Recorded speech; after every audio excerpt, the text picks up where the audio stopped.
So by now you have seen the email that was leaked that went to when Colin Powell's email was hacked, that revealed Salesforce M&A strategy going forward, and what has been seen cannot be unseen. So what are your thoughts on the hottest areas for Salesforce to do M&A based on what you know from the industry? Where you think they're going? I think what we saw was actually one moment in time where they're kind of laying out a landscape of where they might want to go. I think Salesforce is interesting, obviously very ambitious. They have some very lofty goals. And so in order to continue to drive and fulfill that expectation, that's both their own but also the market's, they have to continue to build up their market presence.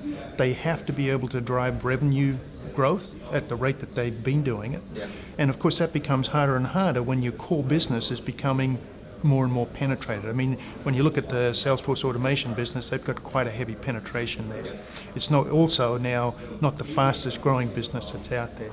So it's very... I think it's growing at 12% last check. Something like that, yes. And then when you look at their business and how much they have of it, they're not going to be able to grow much faster than the market. So we've seen them start to move, and a lot of acquisitions that they've done, first into the marketing space, into some of the service space, and more recently into the analytics, and then the e-commerce space. Kind of makes sense, right? If you look at the deck was more about marketing assets and advertising assets and e-commerce assets than ERP assets. And if you listen to what Larry Ellison has to say, in his mind, the ERP business is the real business. It's huge, it's stable, et cetera. Why don't you think Salesforce is after that piece of the market as opposed to the more advertising-heavy piece of the market? Yeah, I think two schools of thought, Manny. One is keep on looking at your core and go adjacent to the core and add to that. So if you think about what they've done with the whole CRM, moving into e-commerce makes more sense because it's a natural kind of adjunct to that.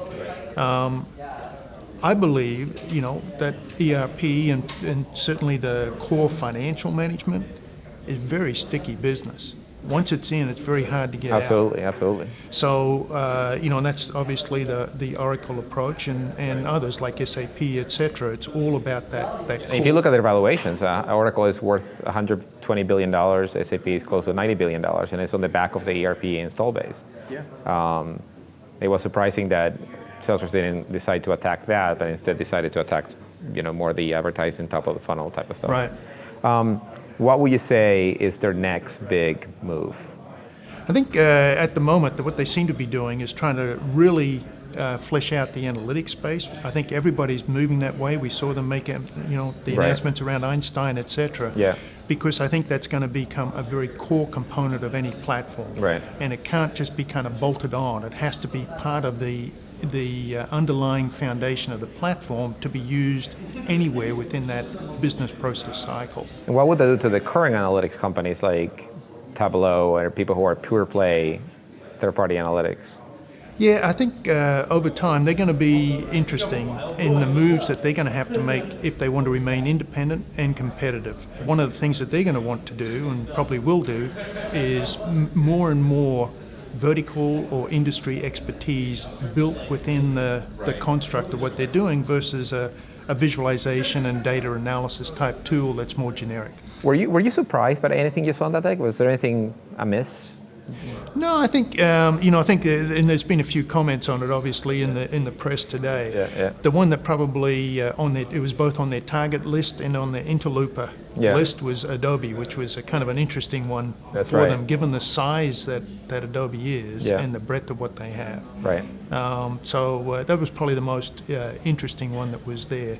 I think, you mentioned Tableau. I think the other interesting thing with Tableau is, the vast majority of their revenue is still on-premise, which, is quite a different model to where you would think a Salesforce would be wanting to focus. Right. And they mentioned in the deck how the revenue was slowing down and the lack of cloud penetration was a flag for them. Yes.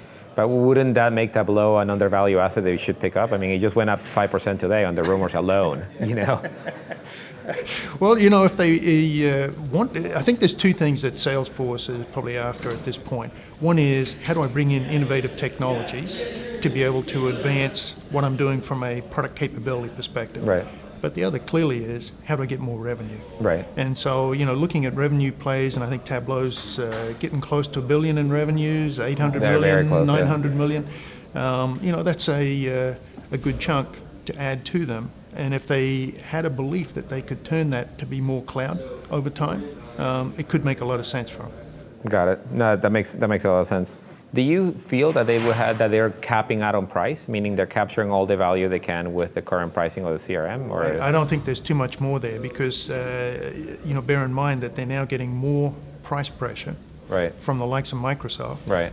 It's very hard for them to continue to raise price there. They've got to expand and say, I need a greater share of wallet of the individual customer. That would dictate then where you make the investment. So you can't invest in sales if you're not getting the return from price and sales, unless you're getting market share, which is also getting tough given that Microsoft is in the game and they're already so penetrated. Yeah. So that makes sense as to why they're expanding TAM. Exactly.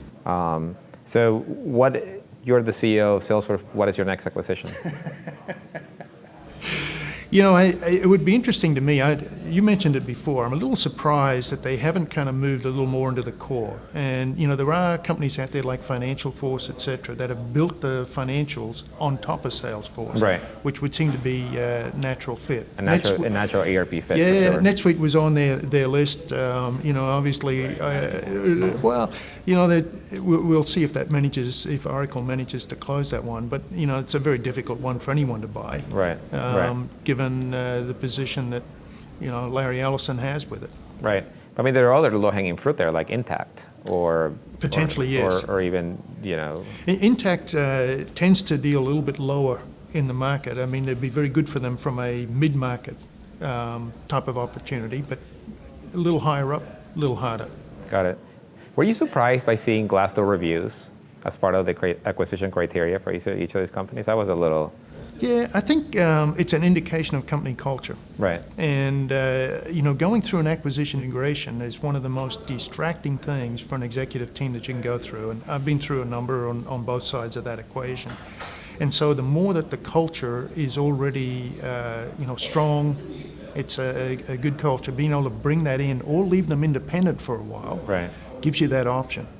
Right. So it's interesting that they're using that as a proxy, I think, for, is the company culture a healthy one? Well, Wayne, we covered quite a few things today. We also got Wayne's view on the Salesforce leaked M&A deck. I think it's fascinating to see how quickly the market is evolving and how little attention has been paid to core CRM sales technology. Any closing thoughts? No, this has been great to have the conversation, Manny. I think we're going to see more and more change happen at a quicker pace as we go through the next months and years. Absolutely, and look forward to having you back when a lot more developments happen, especially around AI. Yeah. Awesome. Okay, great. Thank you so Thanks, much for Manny. coming. Thank you.